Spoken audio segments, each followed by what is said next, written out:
This edition of Sports Galore is proudly brought to you by Subway. And now, here's your hosts, Mark Allen and Adam Treloar.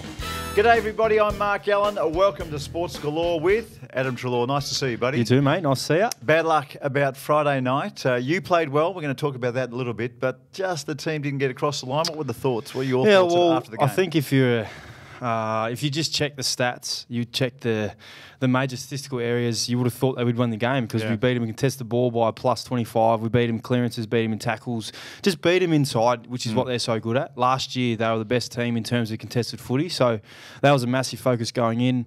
I think it was just on the outside they got us over the back a little bit. We were out of shape, out of structure. So, we take a lot of positives from it because being the premiers last year, they're probably one of the best teams in the competition. So, we look forward to the game this week. What was the feedback from the coaches and Bucks in preparation for the big one against the Tigers on Thursday night? Well, we're just going to take the positives out of it. We've got to focus on ourselves. With all due respect to the Bulldogs, they were super. Full credit to them, they beat us. But if we can play the way we did against the Bulldogs, hopefully we can play.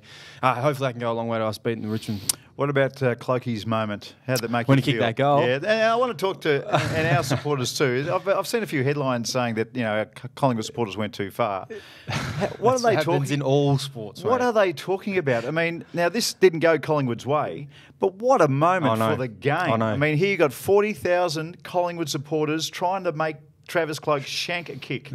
If he shanks it, the Collingwood supporters are in his head, and that goes well for us. But it doesn't go well for us. He goes back and nails it. Yeah, it gives you celebration, a highlight. The celebration was unbelievable. Yeah, double arm up like he used to do all the time. So I didn't like seeing the goal personally, but as a highlight for the AFL and our sport, I mean, come on. You're going to try and rob us of that theatre? What an absolute joke. Anyway, I'm sure he's very happy. I'm sure he's very happy because when I beat the Giants last year, I was probably the happiest I've ever been. So hopefully we can get him next time. Righto. Now, there's been some stunning individual performances without necessarily winning on the weekend, highlighted by Pendlebury side bottom Treloar and Adams. 136 disposals between them. That's 35, 35, 33 and 33. Top possession getters on the day, but didn't get the chocolates. That's kind of disappointing now, knowing that we did that and we didn't win the game.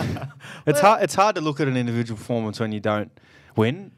Obviously, you want to win. That's the reason why you play. You don't play for individual stats. So, yes, it's nice, but we didn't win. So it's kind of disappointing looking at that, knowing that we were the leading 4 possession getters, but not winning the game. You know what? I can feel that you didn't know about the stats at all. No, that's really heartening to a Collingwood person. I generally knowing that you're team orientated. Generally check the stats when you win. If you win, you got checks out how many I have today. But when you lose, you don't tend to check because you get pretty disappointed. 11 players over the round, 35 disposals in round. Roy Laird was the most with 40 against GWS. That'd have to be some kind of record, wouldn't it? Yeah, I reckon it would. It was a brilliant round one. The style of football was great. I'm sure the coaches, all the underdogs won actually. I'm sure. My friend of mine who tips all the time. I don't tip because I don't have the patience for it. But said I didn't get one tip right. Tip right because all the underdogs won. Well, that's right. Well, if you've got 9 tips, if you've got 9 winners this week, you know nothing about football.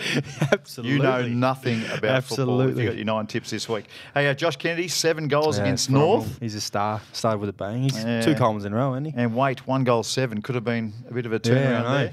And very interesting watching Dustin Martin taking on the Blues. How about his torpedo? 110-metre torpedo. Good to watch. I tried to talk from the goal square, went about 40 metres.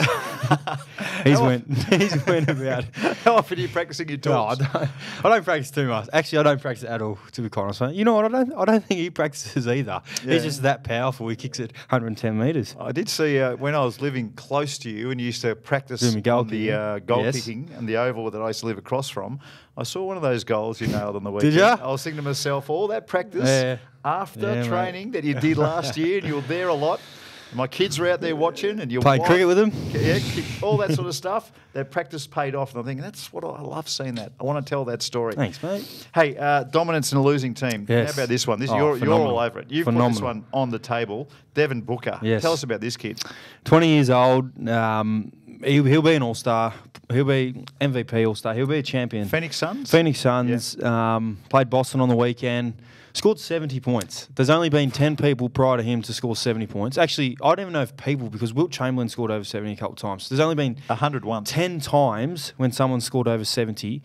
And Devin Booker, 20 years old, scored 70 points. And the crazy thing is they lost. They lost by 10 points. And another crazy thing is playing the Celtics, who are one of the biggest teams in sporting history. Yeah. The highest score prior to that against them as an individual was Michael Jordan, scored 69 points, and he was in his prime, as everyone knows about him. This kid, Devin Booker, 20 years old, scored 70 points. Unbelievable. I reckon with 2 minutes, there was about 2 minutes 50 to go, he was on 54 points. He scored 16 in the last 2.5 minutes. So what's his go? Is he power forward or is he a three-point shooter? He's a shooting guard. He's 6'6" shooting guard, and he handles the ball, and he's just got a beautiful shot. Beautiful shot. But don't be surprised if he scores 70 another time in years to come. Like I said, he's 20 bloody years old. How about this? Phoenix in full tanking mode. They are. That's just a given. They want the number 1 draft pick. It's just how funny is it? Jay Crowder, he plays for the Celtics. Yeah. He was one of the 110 guys guarding Devin Booker who couldn't guard him. Yeah. And on Instagram, they put a photo up of, Devin Booker holding 70 because it's such a unique moment in the sporting history. And Jay Crowder says, never seen so many guys happy after an L, which is fair because you shouldn't be happy. Apparently Booker replied to him. Booker replied, what did he say? Saying, you can't guard me. So he's got the 70 points. Right. Then he got slapped. What would you rather, mate? Would you rather score 70 or would you rather win that particular game, even though you're tanking and there's no chance you're going to make the playoffs? If I'm in tanking mode and I'm an individual player, 70 points and the loss, I'd take so the you 70. can continue tanking, works and beautifully. Another thing, he broke the franchise record. So he's, in terms of Phoenix Suns history, he's the highest point scorer for an individual ever in a game. So well done, Devin Booker. I used to love the Suns in the bygone era. Right, Charles Barkley. Yeah, there was a guy called Marley, 3-point shooter. He was a Oh, yeah, I know him. Remember him? Name. I do. Yeah, I do remember him. He was a gun. Now, I've done some homework on you. Your game, where you got the Rising Star nomination. Oh, yes, 2012 against the 2012. Pies. Yes. Terrible loss. Yeah, we lost by about... You dominated the game, 120-point loss. Yeah, we lost by quite a bit. That was a game when Pendles helped me get a couple of kicks. He told me to run in this spot. And That's I did, right. And I got it. That's right. I did. Pendles and then he bullied me for the next 2 years when I played there, and now he loves me again because I'm here. So no, I do remember that. And what about winning that award? Could you appreciate? Could you appreciate the award? No, you could because after that 120-point loss, it was our first year. Obviously, there wasn't much expectation on us to achieve anything. It wasn't good losing by 120 points, but to get acknowledged as being a rising star of the competition it was quite nice. Quite nice. Well, my parents enjoyed it much more than what I did. But I bet they did. It was quite nice. Now, just on the back of you being a wonderful performance, a great player in a team that got pumped by 120 points, we thought we'd have a look at some of this March Madness on at the moment. I love the college basketball. The Final Four is just sensational. The way they do it, it's ridiculous. Oh, no, it's phenomenal. Last year's number 1 draft pick, Ben Simmons. Didn't even get in. Didn't even make it. And this year's predicted number 1 draft pick, Markel Fultz. Yep. Markel. Where do they come up with these names in the States? They are geniuses. LaShonda, there's a lot of them like Markel. Darrell. He played on teams that are so bad. No, I know. And they didn't make the qualify. national tournament. I know. Maybe that's why they stand out. That's why it's interesting to see. The verdict's out on Ben Simmons, even though I'm a massive fan of him because he's an Aussie. Yeah. But he played on a team who didn't even make the tournament, and he went pick 1, and he hasn't played a game of basketball yet. So, interesting to see. The great Babe Ruth played when he got traded to Boston, a team that went 38 115. Oh, wow. 38 115, that is as bad a run as you can have. How many games of baseball are there in a season? Like 160 these days. No, thanks. Bobby Skilton, triple Brownlow medalist. I think he might have played no finals or just the one final. Are you joking? Not a final. He won three Brownlows. Sad. And Dwayne Wade, before LeBron James arrived in Miami, Wade played with a number of terrible teams. 15 and 67 1 year. You haven't had it in here. He went 15 and 67 in 07-08, but in 06, I know Sammy does this show. They won the finals. Yeah. So he won a championship before they went. So it wasn't all doom for him. But you're right though. Before LeBron came, they were struggling.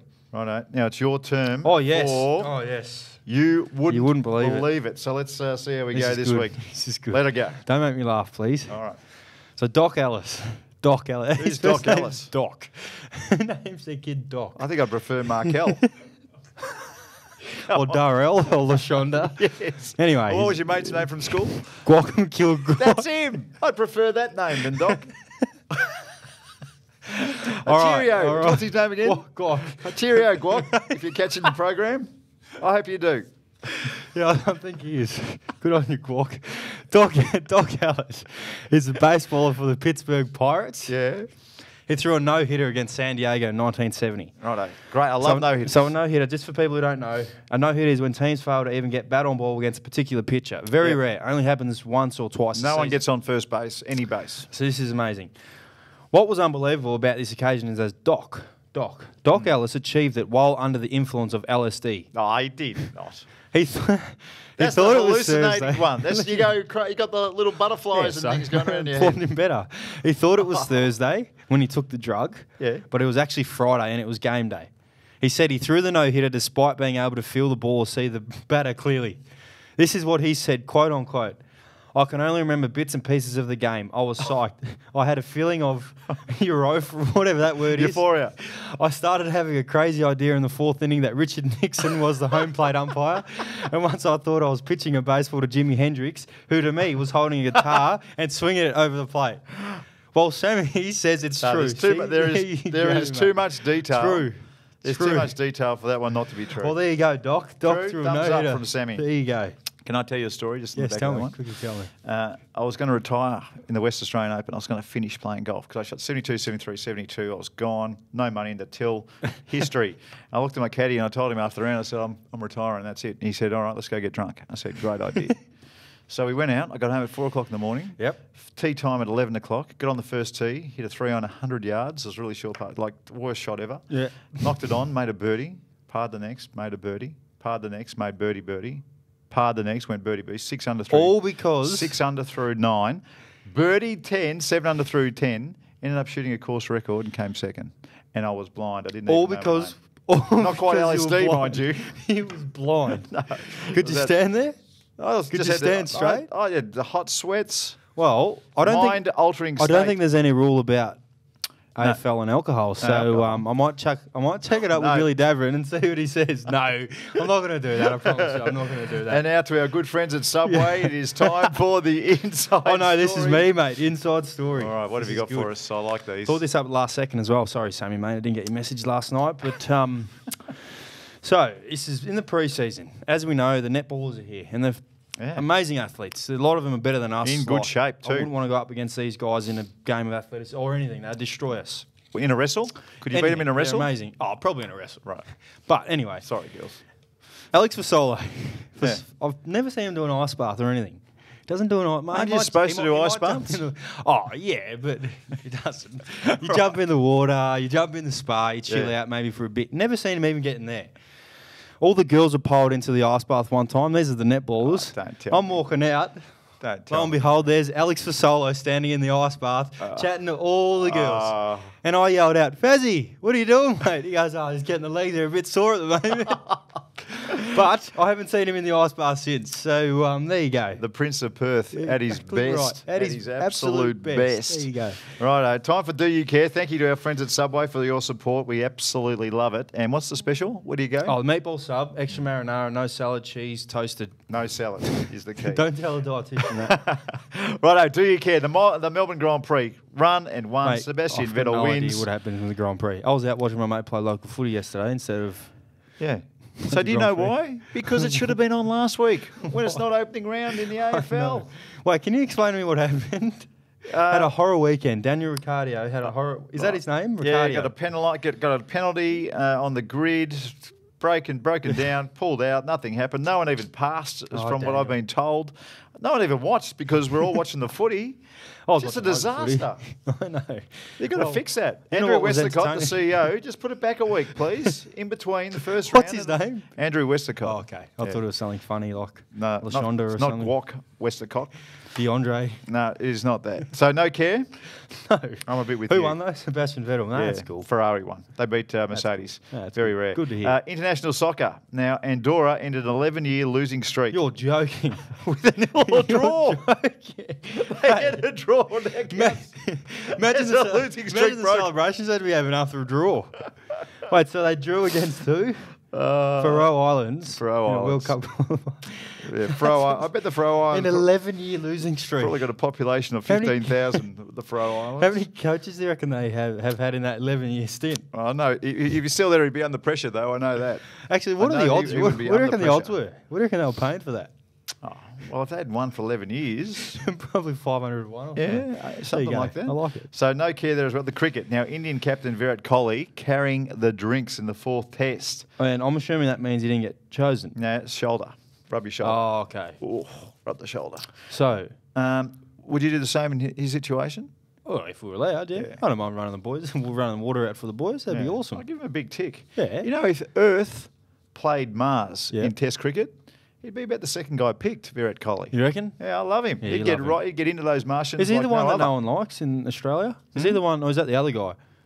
No, Who's Virat the one? Kohli. It's Virat Kohli. Yeah, Virat Kohli. So you do like him?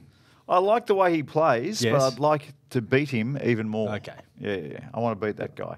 NBA, LA Lakers on a shack with a statue at the Staples Center. Fantastic. Yeah, it weighs 544 kilos. Same as Shaq. Probably. That's great. Yeah, very good. What about KB's statue? I love KB. The one out the front of the G. It's a good one. Yeah, that's a good one. When is Collingwood going to get some kind of statue at the G? Oh, no. What's going on? Who'd you have? Jock McHale? Nathan Buckley. No brainer. Nathan Buckley. Come on. Scotty Pendlebury could be there. Good thinking. I like what you're doing. Yeah, there. thanks, mate. I like what you're doing. Anthony Very Rocker, smart. Tarkin Lockyer, Scotty Burns. Cheerio the Bucks. Those if you're guys. listening. I Now, know he listens to this Bucks. Does he? Yeah, he does. Big fan. The A-League too. Sydney FC secure the Premier's plate. Did they? What does that mean? They win That the. is They win a the premiership. no care right there. So they win the premiership. No, the Premier's plates for finishing on top of the ladder. Oh, good Which on in them. every other competition Does around Dwight the York world. still play for him? Who? Dwight York. I think he's gone missing. Is he? Yeah. And who's the retired. other one? Oh, there's been a few. That European bloke who was the best player in the world. He come over and played for him. Del Rosso or something. Del Piero. Is that his name? Del Piero. There's his name. Del Piero. He's still playing? I don't think so. He was there pretty you good go. at Alessandro Del was. Piero. He was an absolute gun. Hey, Collingwood members, Thursday night. And I know it's a school night, but get there. Be there. Be there. Boo people. Go crazy. Help our team. Buy a membership. And I promised, Ads, that I'd do this, but you did a drop set of the biceps. Can you just show us a little double cobra action as we say goodbye? Not Scott bad. Steiner. Go Pies for Thursday night, and we'll catch you next time. Thanks to our friends at Subway, this has been another episode of Sports Galore. If you've got feedback on the show, or you have a topic you'd like the guys to talk about, use the club's official social channels to let us know. Go Pies.